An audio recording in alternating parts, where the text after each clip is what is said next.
दीदी माँ, आज का दौर है, कॉर्पोरेट कल्चर है और महिलाएं पुरुष दोनों ही अब वर्कर्स हैं। सभी काम करते हैं, जॉब करते हैं, बिजनेस कर रहे हैं और साथ में एक चीज़ देखी जा रही है अधिकतर परिवारों में, एक्स्ट्रा मैरिटल अफेयर्स, जिससे ज़्यादातर परिवार टूट रहे हैं, रिश्ते खराब हो रहे हैं। तो एक ऐसा उपाय बता दीजिए कि किसी की भी पति किसी और महिला की ओर आकर्षित ना हो। क्या करें महिलाएं ऐसा कि उनके पति किसी की ओर आकर्षित ना हो? उसके लिए सबसे बड़ा उपचार यह है कि महिला को अपने व्यवहार में परिवर्तन लाना पड़ेगा। यदि आप अपने आप को ऐसा प्रस्तुत करें कि सामने वाले को आपके अलावा कोई दिखे ही ना, आपसे अच्छा कोई ना दिखे, आप मतलब ये है कि निस्वार्थ प्रेम करें, आप सामने वाले को भरपूर सहयोग करें, उनके कार्य में कंधे से कंधा मिलाकर एनर्जी के साथ में जुड़े रहें, विदाउट कंप्लेन आप उनके साथी बने, अच्छे जीवन साथी बने। मैंने देखा है कि जहाँ पर दोनों के बीच में एक अच्छा सामंजस्य है, एक दूसरे के पूरक हैं, उनका ध्यान भी कहीं दूसरी जगह नहीं जाता। पर जो चीज़ हमें घर में नहीं मिलती उसे हम बाहर खोजते हैं। तो इसके लिए हम भी तो जिम्मेदार हैं ना। यदि बहनें ये सोचें, अंतर मन से सोचें कि मेरा व्यवहार मेरे पति के साथ कैसा रहा है, कहीं मेरे व्यवहार की, कहीं मेरे रूखेपन ने तो उनको कहीं और साथी खोजने को मजबूर नहीं किया। यदि कोई बात बिगड़ गई है तो उसे सुधारा भी जा सकता है, पर कैसे? हमेशा याद रखिए कि हमेशा गरम लोहे को ठंडा लोहा ही काटता है। वो यदि गरम लोहा है तो आपको ठंडा लोहा बनना पड़ेगा, तभी आप उनके दोषों को शमन कर सकोगे, तभी आप उनको सुधार सकोगे। पर दोनों गर्म हो जाएंगे तो बात नहीं बनेगी। तो इसलिए हमारी बहनों को बहुत आवश्यकता है कि वो अपने अंदर में वो परिवर्तन लाएं कि उनके पति के अंदर में परिवर्तन आएगा ही आएगा। मैं ये नहीं कहती कि कितने समय में आएगा, पर मैंने ऐसे परिवारों की जन्म पत्रिकाएं देखी हैं जो एक दूसरे से अलग रह रहे थे, विरोधी थे, शत्रु थे, लोगों ने केस किया हुआ था, छोटे छोटे उपचार, छोटे छोटे विधि विधान कराकर, कि जैसे हर शुक्रवार को गाय को रोटी खिलाना, जैसे सेवा करना, जहाँ मैंने उनको बताया वहाँ जाके और अपना धर्म का कार्य कर देना, ये सब बहुत छोटे छोटे उपायों ने ही उनका जीवन बदल दिया है। तो यदि आप वैसा आचरण करेंगे तो निश्चित रूप से, और मंत्र जाप की प्रक्रिया भी बहुत बड़ी है। हमने देखे हैं कि जन्म पत्रिका के हिसाब से किस ग्रह से उनके पति का या पत्नी का व्यवहार बिगड़ रहा है, उसके हिसाब से हमने मंत्र जाप भी दिए हैं। तो पत्नी ने यदि वो मंत्र जाप किए हैं तो पति के आचरण में सुधार आया है, पति ने किए हैं तो पत्नी के आचरण में सुधार आया है।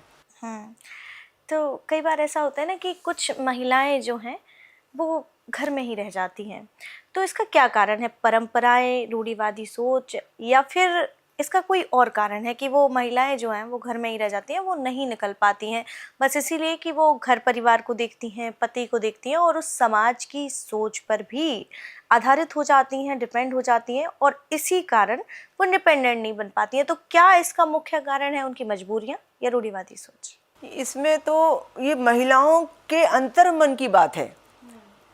आज रूढ़िवादी सोच से कोई लेना देना नहीं है। समाज में महिलाएं आज बहुत आगे बढ़ गई हैं, पर उनके अंतर्मन से क्या आवाज़ आती है?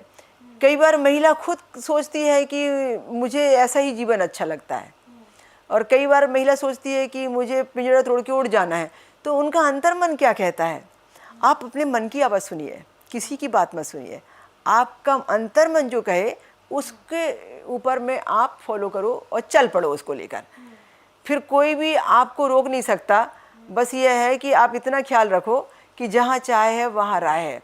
आप 2 कदम आगे बढ़ के जब सफल होके दिखा दोगे, जैसे मैंने कहा ना कि मुझे पिताजी ने जब साथ दिया जब उनका रिटायरमेंट हो गया, और उसके बाद में फिर उन्होंने जीवन के आखिरी दिन तक मेरा साथ नहीं छोड़ा। तो आपको पहले अपने आप को सुपात्र बनाना पड़ेगा कि जो लोग आपका विरोध कर रहे हैं वो आपके साथी बन जाएं। फिर तो वो आपको छोड़ेंगे नहीं, फिर तो आपके बारे न्यारे हो जाएंगे। दीदी माँ, ये पुरुष प्रधान समाज है और आप उस पूरे पुरुष समाज को चुनौती देती रही और आपने अपना एक रास्ता बना लिया, खुद चुना। और जैसे मैं भी एक महिला हूँ, मैं अभी काम कर रही हूँ, तो मैं भी समाज के कई ताने सुनती हूँ और मैं भी छोटे से गांव से निकल के बाहर आई तो बहुत कुछ मैंने सुना, आज भी सुनती हूँ। ये जो महिलाओं का आगे बढ़ना है वो वाकई समाज को आज भी स्वीकार नहीं होता, और ऐसा ही दौर आपने देखा क्योंकि आप काफ़ी पहले से ये सब कर रही थी, पूरे समाज से लड़ा। कितनी चुनौतियां आपको आई? क्या वाकई में आपको ये सब करने से पुरुष रोकते थे, या सबसे बड़ी जो अड़चन थी, जो कारण था, जिन संघर्षों को आपने झेला, उसमें सबसे बड़ा रोल पुरुषों का रहा? हाँ, कह सकते हैं, पर रास्ता भी तो मिला है। ऐसा नहीं कह सकते कि रास्ता नहीं मिला हो।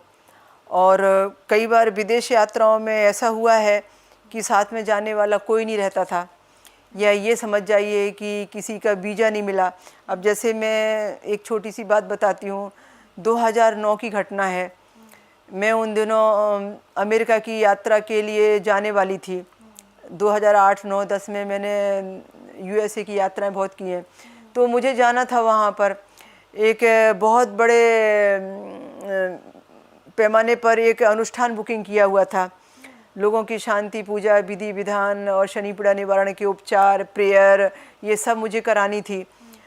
अब उस समय मेरे साथ में 2 भाई जी जाने वाले थे। हमारा हिक्सविल में और न्यू जर्सी में प्रोग्राम होने वाला था सनातन हिंदू धर्म में। तो जो मेरे साथ भाई जी जाने वाले थे, दोनों को जाना कैंसिल हो गया। अलग अलग कारण हो गए। एक के पासपोर्ट पर कुछ तेल के निशान आ गए, तो उनका पासपोर्ट अलाउ नहीं किया और उनके पासपोर्ट को रिजेक्ट कर दिया गया, तो वीज़ा भी रिजेक्ट हो गया। और एक के घर परिवार में कुछ ऐसा हो गया कि उनको रोक दिया गया कि आपको क्या ज़रूरत है वहाँ साथ में जाने की, है ना, आपको जाना है तो आपकी फैमिली के साथ जाइए। तो मतलब यह है कि कोई नहीं चाहता था कि एक महिला को विदेशों में जाकर और सपोर्ट करो आप। तो बहुत सारी बातें अलग अलग थी। अब उन दिनों तो बहनें इतनी हमारी ट्रेंड नहीं थी 2009 में 10 में, जो मेरे साथ विदेश यात्राओं में जाके मुझे सपोर्ट करती थी। भाइयों के साथ ही जाना होता था। फिर अब मेरे साथ में एक चुनौती आ गई। मेरे साथ में 2 मार्ग थे, या तो मैं ये प्रोग्राम पोस्टपोन कर दूं और या भी मैं अकेली चल पड़ूं। अब उस समय मेरी उम्र 2009 में क्या रही होगी, आप कल्पना करो, बहुत साल पुरानी बात है। तो फिर मैंने यूएसए वालों को बोला, मैंने कहा कि क्या ये प्रोग्राम पोस्टपोन हो सकता है। उन्होंने कहा कि दीदी जी ये तो बहुत नुकसान होगा, और हमने तो दूर दूर से लोग बुलाए हैं, कुछ तो व्यक्ति हमारे हिंदुस्तान से भी इसीलिए आए हैं कि इन दिनों आप आने वाले हो। तो बोले प्लीज़ इसे तो कैंसिल मत कीजिए आप, और आपको तो आना ही होगा करके। हमने बहुत मुश्किल में पब्लिसिटी की है और कई लोगों की बुकिंग हो चुकी है, तो आप आइए। अभी मैंने देखा कि डायरेक्ट फ़्लाइट भी नहीं है, बीच में फ़्लाइट भी चेंज करनी है। उन दिनों हमने जो टिकट लिया था वो बीच में चेंज करने वाला था। मुझे उस समय इंग्लिश भी इतनी अच्छी नहीं आती थी कि जिसमें मैं अकेली जाके और इंग्लिश में वार्तालाप करके आऊँ, क्योंकि रास्ते में तो ज़रूरत पड़ेगी उसकी। बाद में तो शनिदेव जी ने मुझे बहुत सारा ज्ञान उड़ेल के दे दिया। फिर मैंने कहा कि शनिदेव जी आप हैं ना मेरे साथ में, फिर मैं डरती नहीं, आप मेरा हाथ थामो, जहाँ लेके जाओगे मैं वहाँ पर जनजागरण करके आ जाऊँगी। मैंने उनसे कहा ठीक है मैं आती हूँ, अब करो तैयारी। अभी दोनों साथियों का मेरे साथ जाना कैंसिल हो गया। बराबर राइट टाइम में मैंने फ़्लाइट पकड़ी, बराबर मैं चल पड़ी। बीच में मुझे फ़्लाइट चेंज करनी थी, बराबर चेंज करके मैं राइट समय में न्यूयॉर्क पहुंच गई। बराबर मुझे कार्यक्रम के प्रायोजकों ने अटेंड कर लिया। 5 काम मुझे एक साथ करने थे, जो मेरे साथ में 2 साथी लोग करने वाले थे, उनका भी और मेरा भी। कई काम एक साथ करने थे, यानी अनुष्ठान भी मुझे अकेले को करना था, यानी सत्संग भी मुझे अकेले को करना था, यानी जो मुझे कंसल्टेंसी करनी थी वो भी अकेले करनी थी, वहाँ मेरी ज्योतिष की क्लास लगानी थी मुझे, वो भी मुझे अकेले को ही मैनेज करनी थी, और जितना भी मुझे वहाँ का वास्तु देखना था वो सब कुछ मुझे अकेले को ही मैनेज करना था। और अनुष्ठान करना और सजाना और तैयारी करना तो अकेले के बस की बात नहीं थी। पर शनिदेव जी ने मेरा बड़ा साथ दिया और वो सारे काम मैंने, जो लोगों को कुछ नॉलेज नहीं थी उनका सहयोग लेकर, कि उनकी टीम तैयार करके वो सारे काम शनिदेव जी ने मुझसे अकेले करवा लिए। और वो अनुष्ठान मेरा इतना सक्सेस रहा कि 2 की जगह 4 भी जाते तो मैं इतना नाम कमा के और इतनी सफलता लेके नहीं आती थी। इतना सक्सेस रहा। और आने के बाद में मैंने महसूस किया कि nothing impossible, everything is possible. मैं समझ गई कि मान लो तो हार है और ठान लो तो जीत। फिर कुछ भी चीज़ मुझे असंभव नहीं लगी। फिर कभी भी विदेश यात्रा जाना है या कहीं भी किसी से इंटरव्यू लेना है या कहीं भी आपको किसी बड़े मंच को संबोधित करना है, कहीं भी कोई भी काम करना है, फिर तो मैंने किसी के साथ के लिए कभी आग्रह नहीं किया। मैंने कहा शनिदेव जी है ना मेरे साथ में, और चल पड़ी मैं और काम करके भी आ गई। तो कहते हैं कि परिवर्तन ही प्रकृति का नियम है। आज आप जो खो रहे हैं उससे कई गुना ज़्यादा आपको एक दिन ज़रूर मिलेगा। और ये यात्रा जो थी वो थी विश्वास, साहस और पूरे आध्यात्मिक जगत को चुनौती देने की। दीदी माँ ने कई संघर्षों का सामना किया और पूरे समाज के लिए प्रेरणा बनी। आज हमने जो बातचीत करके जाना और समझा, एक अलग ही अनुभव है। और अब ये जो वीडियो है, ये जो आज हमने बातचीत की, विमेंस टॉक का जो मंच है, वो लाखों महिलाओं की प्रेरणा बनेगा। क्योंकि इतना संघर्ष जन्म से दीदी माँ ने देखा। बचपन में माता पिता का प्यार नहीं मिला, जब गृहस्थ जीवन में आई तो पति, सास, ससुर और यहाँ तक कि उन्हें अपनी संतान को भी त्यागना पड़ा। और पूरे समाज से लड़कर उन्होंने एक अलग पहचान बनाई, एक रास्ता चुना और सीधे आध्यात्मिक जगत का इतिहास बदल दिया और बन गई शनि साधिका। तो बहुत बहुत धन्यवाद आपका हमारे साथ बातचीत करने के लिए। और अगर आप दीदी माँ के बारे में जानना चाहते हैं, उनसे बातचीत करना चाहते हैं, तो डिस्क्रिप्शन में जानकारी दी हुई है, आप वहाँ से संपर्क कर सकते हैं।